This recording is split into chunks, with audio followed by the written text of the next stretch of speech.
Romance of Sui and Tang Dynasties, Chapter 29. Okay, let's dive in. We are looking at a really spectacular story here about the end of the Sui dynasty, specifically Emperor Yang. Right. The emperor famous for those massive, maybe ruinous projects, the Grand Canal, his Western Park, things that really stretched the empire thin. Exactly. And this account focuses on a moment of, well, almost willful denial, where a huge effort to distract the emperor actually leads straight to a prophecy about his downfall. And it connects the personal and the political in a fascinating way. It's not just bad policies, the story suggests. It's about Emperor Yang kind of falling apart emotionally. Yeah, unable to face reality, maybe. Something like that. His leadership failure seems tied to his personal state. It kicks off with intense grief, doesn't it? He lost his beloved Lady Hao and was apparently just incapacitated by it. Utterly heartbroken, yeah. Couldn't function. And Emperor Shao, who always seems quite practical in these stories, she figures the emperor needs a huge distraction, something really big to snap him out of it. So she proposes this enormous empire-wide talent search. Basically, yeah. Using the entire state apparatus, almost like therapy for the emperor's grief. It's kind of wild when you think about it. And the call goes out, any woman with any skill, poetry, painting, music. Even games. Like throwing arrows to, or kuju, that's like ancient kickball. Anything. All summoned to Xianren Palace. Our job here is to pinpoint that moment when this hunt for, like, court jesters accidentally uncovers this massive threat to the whole dynasty. And initially it looks like a roaring success, purely performative. Right. The court gets flooded with talent. They pick over 100 women, classify them as beauties or talents, send them off to entertain in the Western Park. Emperor gets his distraction. Lots of revelry. Problem solved. Not quite, because among all these performers, one woman is completely different. Here we go. Like searching for a pop star and finding, what, a prophet? Pretty much. She stood out because she wasn't doing anything. Not singing, not painting, just there. The source says she had this exceptional spirit, shenganyon, and bone structure, gonki. And she had this sort of ethereal quality, not bothering with mortal makeup. A real presence. And her name? Yuanzian. When the emperor finally notices her, because, not performing is kind of its own performance, she tells him her skill isn't art in the usual sense. What is it? She says she's an expert in observing stars and reading qi. That ancient Chinese practice of understanding cosmic flow and its earthly influence. Okay, so we're talking serious celestial divination here. Yeah. Not just horoscopes. Definitely not. She could apparently read the patterns of the 5 elements and, the crucial part, figure out the nation's destiny, its yunshu. Wow. Imagine being Emperor Yang. You're grieving, you're looking for maybe a nice song, and suddenly this woman starts talking about the fate of your entire empire. Right. It's a bit of a mood killer. How did she explain having this kind of, sacred knowledge? She had a backstory, of course. Said she learned it all from an old nun. Ah, the wise old mentor trope. Exactly. This nun apparently saw an unusual light in her eyes, trained her in advanced astronomy stuff like the Swan Jiuheng, the 5 planets, the 7 governing bodies. Very technical. Yeah. And the nun predicted Xian would become a teacher to the king, which gives her pronouncements a kind of divine authority. It's not just her opinion. And Emperor Yang, does he buy it? Instantly. Grants her the rank of Guren, a noblewoman. Just like that. Just like that. Appoints her female supervisor of the Imperial Astronomical Bureau, Sitianjan, and orders a high platform, a Go-Tai, built for her immediately. Huge leap of faith. Or maybe huge fear. That too. It really shows how deeply ingrained that belief in celestial signs was. Even a ruler as arrogant as Yang felt compelled by the stars. He wasn't promoting her for her talent, maybe, but because he needed the information she had. But he's impatient. He can't even wait for the platform to be built. Nope. The story says right after the banquet, he basically drags Xian out onto a moonlit terrace. He wants his cosmic rating now. An impromptu lesson in doom under the stars. Lovely. And Xian starts with the basics, laying the groundwork, explains how the heavens mirror the earthly government. Okay, how so? She talks about the 3 enclosures Sanyuan. Think of them as celestial ministries. Ziwei is the emperor's palace up there. Taiwei is where decrees are made. Tianqi is like the city or marketplace. And if they're bright? It means peace and stability in the empire. Simple enough. Can she point out his star? Yep. The emperor's star, Dizing, second one in the Ziwei cluster. Big, reddish, very specific. And actually it's shining brightly? Please say it's shining brightly. No. First bit of bad news. She tells him the emperor's star is unstable, rocking and shaking without constancy. Ooh, not good. What does that mean for him? Well, when he pushes her, she has to say it means the emperor is fond of travel and roaming, basically neglecting his duties in the capital. Which was true. He was always moving around, building new palaces. That's a direct political critique wrapped in astrology. Exactly. But the next observation is much, much worse. She says the whole Ziwei enclosure, the emperor's celestial palace, the very center of power, it's dim, obscure. Huime Buming. And the interpretation. Let me guess. She tries to soften it, but eventually admits she feels, quote, the nation's reign may not last long. Guozhuo Buyang. Wow. She actually said that to his face after he just promoted her. He did. Imagine the tension on that terrace. He asks for entertainment, gets told his dynasty is probably finished. The ultimate buzzkill. Did she offer any hope? Any way out? A tiny bit. She points out that some other constellations representing things like justice and stability, the bright hall, the terrace of the 3 steps, are still okay. So it's not totally set in stone. She suggests not. If the emperor genuinely changes his ways, if he sincerely cultivates virtue, Ganshide, maybe disaster can be averted. It's a call to immediate radical reform. But knowing Emperor Yang from history, that seems unlikely. And in this story, fate doesn't wait. Just as they're heading down from the terrace, something else happens. What now? A massive streak of red aura, like really red, Chiki, shoots up from the northwest horizon. Aura. Yeah, and it's described as having dragon patterns, Rulong Wen. It lights up the whole sky, appears in 5 colors, shaped like a dragon or maybe a phoenix. Unmistakable. And Zia knows what it is. Instantly, she declares, this is the aura of the Son of Heaven, Tian's key. And he's the Son of Heaven. That aura shouldn't be somewhere else. Precisely the problem. And she pinpoints it, tracks it to the celestial region corresponding to Shen and Jing on Earth. Specifically, she says, towards the Taiwan area. Taiwan. Okay, bells should be ringing there. That's where Li Yuan was based, right? Yeah. The guy who did eventually overthrow Yang and start the Tang dynasty. Exactly. The story is using the stars to point directly at the future usurper's power base. It's incredibly specific. So what's Yang's reaction? Does he finally take this seriously? His first reaction is pure military instinct. Send troops to Taiwan, find the guy under the aura, and kill him. Right. Problem solved with brute force. But Xian stops him. She says, basically, you can't fight this. This is heaven's will, Tianye. Force won't stop it. And then she hits him with something else, right? The verse. Yeah, the final piece. She reveals this cryptic verse her old nun taught her. 3 lines. Tiger head, oxtail, military chaos arises. Who is the sovereign? The son of wood. The son of wood. Muziz. Okay, that sounds like a rebel. It is, but it's a visual one in Chinese characters. The character for wood, Mu, placed over the character for sun, Xiz, the character Elingoyu, the surname of the family that founded the Tang dynasty. Whoa, so she just gave him the location, the warning of military chaos, and the family name of his successor. All laid out. The shaking star, the rival aura, the specific name coded in a verse. 3 clear warnings. And Emperor Yang presented with all this. Yeah. What does he do? This is the tragic part, isn't it? He looks at the map, considers Taiwan, and then just Dismisses it. dismisses it. After all that, he basically says, well, if it's destiny, it's destiny. Nothing I can do. Might as well enjoy myself while I can. Focuses on timely pleasure. That's astonishing. Willful blindness doesn't even begin to cover it. It's presented as the critical failure of his leadership. He had the intel, he had the warning, and he chose indulgence over action. Okay, so the cosmic signs are ignored. But the story isn't finished hammering this point home, is it? Not at all. The very next morning, the omens come down from the sky and literally land in his garden. Prophecy via horticulture. Right, the Battle of the Blooms. This part is wild. It really is. 2 reports come in, one after the other. Miraculous overnight blooming. First up. Lady Yang reports that the jade plum tree ULL has suddenly burst into flower.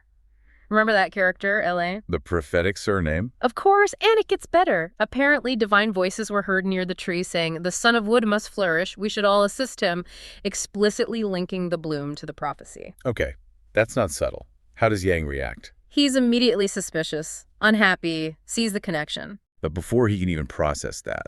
Another report. Lady Zhu rushes in. The bayberry tree has also bloomed overnight. Yang Mei. Yang. His own surname. Exactly. And there were divine voices here too, but they said the flower's fortune was fully vented. Fully vented, meaning peaked, already over. That seems to be the implication. A past glory, maybe, not a future one. But Yang hears his own name, Yang, and initially, he's pleased. He thinks, my flower is blooming too. He starts comparing them in his head. My yang berry must be better than that suspicious elb plum. Pretty much. Xian convinces him he needs to see both, but he insists. Let's see my flower, the bayberry, first. So they go check out the bayberry. And it's beautiful. The source says it's lush, fragrant, full of flowers. Yang tries to spin it, declare it a great omen for his reign. Confirmation bias in action. But then they have to go see the jade plum, the elm tree. And the comparison is devastating. The moment they get near the jade plum, the fragrance alone is overwhelming. Way richer, more powerful than the bayberry. And the flowers themselves. Described as being almost unreal, like they're made of jade and pearls. Built with, and this is a direct quote, the assistance of ghosts and gods. Gomshen Zanzuzigung. Clearly supernatural, clearly superior. Right. And there's a poem found with it, basically confirming its divine backing. It's the final, undeniable sign. The LM destiny is actively, supernaturally flourishing. The Yang destiny, while nice, is past its peak. Nature itself is telling him it's over, using his own gardens against him. The universe used his favorite hobby, lavish garden tours, to deliver the final blow. Brutal. The imperial gardens. Beautiful, serene on the surface. But underneath, there's this deep anxiety bubbling away. It's less about relaxing and more about, well, constantly scanning for omens. Absolutely. Every little thing could be a sign, especially related to power and who might challenge him. And what's really fascinating, what we want to explore for you, is how quickly things unravel. We'll see how the Emperor's own paranoia about a specific prophecy actually sets him up to make the exact mistake that helps fulfill it. It's quite ironic, actually. Okay, let's dive into that. Starts in the garden, you said, with a specific omen. Yes, the jade plum. You Eliane. The jade plum. What was so special or terrifying about this plum tree? Well, visually, it was stunning. The source says it was shining brilliantly like a treasure, totally white. Okay, sounds beautiful. So why the fear? It's the name, the character Lai in Jade Plum. Ah, okay. Let me guess. It's the same Li as Li Yuan's family name. The family he's already paranoid about potentially usurping the throne. Precisely. So for Yang Di, this wasn't just a pretty tree. It was like a giant glowing billboard announcing his rival's destiny. So his reaction must have been pretty extreme. Oh, yeah. Immediate panic. He calls it a flower demon, a huya. A flower demon. And orders it chopped down right away. Get rid of it, root and stem, destroy the bad luck. But it didn't get chopped down. No, thankfully. One of his consorts, Yuan Xian, stepped in. Very cleverly, actually. How so? What did she advise? Well, she understood the optics. Destroying the tree, that looks like you're fighting fate, which emperors, shouldn't do. Right. Bad look. So instead of violence, she suggests appeasement. Offer the tree wine, Yang Chozi. Offer the tree wine. Seriously. Seriously. The idea was to sort of co-opt the omen, turn this potential threat into a positive sign, a rui. Acknowledge its power, but channel it. That's a bit surprisingly sophisticated political theater for a garden panic. It really is. And it gave Yang Di away outright. He gets to look like he's managing destiny, not just freaking out. Okay, so he goes for it. He accepts her advice. He does. And then Empress Xiao delivers the final touch. Pure strategic flattery. How did she manage that? Well, Yang Di then suggests they go look at the bayberry tree, the Yang Mei. Yang, same character as his own name, Yang Di. Exactly, his own family name. So it's a bit self-referential. A little bit ego-driven, maybe. Perhaps. And the thing is, the bayberry wasn't nearly as impressive as the jade plum, but Empress Xiao just nails it. She basically dismisses the jade plum's beauty as just, superficial flashiness. But the bayberry, his tree, that one possesses the true essence of heaven and earth. Oh, smooth. Very smooth. Playing right to his ego. Totally. It calmed him down, validated him, and took the edge off the whole Lai tree incident. So crisis averted. For now. For now. But appeasing one omen doesn't exactly cure paranoia, does it? Not at all. In fact, the anxiety seems to linger. And maybe boredom sets in too. Because he suddenly decides they need a complete change of scene. Where to next? Off the land entirely. He wants everyone onto the dragon boat, the Longzhu, for a tour of the North Sea. Okay, so a boat trip. Sounds pleasant enough. Maybe less chance of ominous plants. You'd think, but almost immediately they encounter something else. Near the shores of the legendary Three Divine Mountains, Sanshin Shan, the water churns, and up comes this enormous fish, a carp, gold-scaled, maybe 4 or 5 meters long, right by the boat. Whoa, that's not normal. Definitely not. And Yang Di recognizes it. He recognizes the fish. How? Apparently, years before, he'd released this exact fish into the Tai pond, and he'd marked its forehead. Marked it how? Like a brand. With characters Ji Sheng. But now, part of the second character, Sheng, has washed off. Okay, what does that mean? What's left is just the radical Jingyo, which means horn or corner. Horn. Wait, carp growing a horn, isn't that the legend? The carp leaping the dragon gate? Exactly. It's the sign that a carp is transforming into a dragon. Destiny, basically, right there in the water. So another powerful, potentially threatening sign. You got it. And everyone realizes this is no ordinary fish, Fei Fen Wu. And let me guess, Yuan Xian has some advice again. She does. Second time that day. And this time, it's urgent. She says, basically, you have to kill it. Now. Kill the fish. Yes. Before it becomes a dragon, Wei Chang Longxi. Get rid of it now to prevent future calamity of wind and thunder, future trouble. So violence is the answer this time, unlike the tree. Seems so. Yang Di agrees. He grabs his golden bow, takes aim, and shoots an arrow. And a thing. Does he get it? Misses. Or rather, the attempt fails spectacularly. The moment the arrow flies, a huge storm whips up out of nowhere. Seriously, just like that. Instantly, massive waves crash over the boat, soaking everyone, including the emperor. Total panic. The source says their souls scattered. Good grief. So the fish, or maybe nature itself, fought back. It really seems like it. A direct physical rebuke, but Yuan Xian, she's prepared. What now? Does she have, like, storm-calming incense? Even better. She pulls out something called the Heaven Mixing Ball. The Tai Ye Hun Tian Qi. The Heaven Mixing Ball. What on earth is that? Sounds magical. It basically is, according to the story, a 5-colored sphere, supposedly a gift from an old nun, maybe even forged by Laozi himself. Laozi, the philosopher. Yeah. Wow, okay, so a serious artifact. Absolutely. In that context, where omens and magic feel real, having an object with that kind of legendary origin, that's a powerful tool. So what does she do with it? She throws it towards the water, towards the giant cart. Yeah. Instantly, the fish turns, dives deep, and disappears. The storm calms down just as fast. Waters become smooth again. She saved the day with a magic ball. Yeah. Incredible. Saved by magic.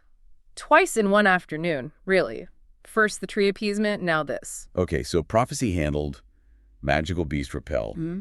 They must be feeling relieved, maybe a bit shaken up. Definitely shaken. They head back to shore, the South Shore this time, but the moment they land, reality hits. Hard. How so? An official, Duanda, is waiting. He's got urgent military reports.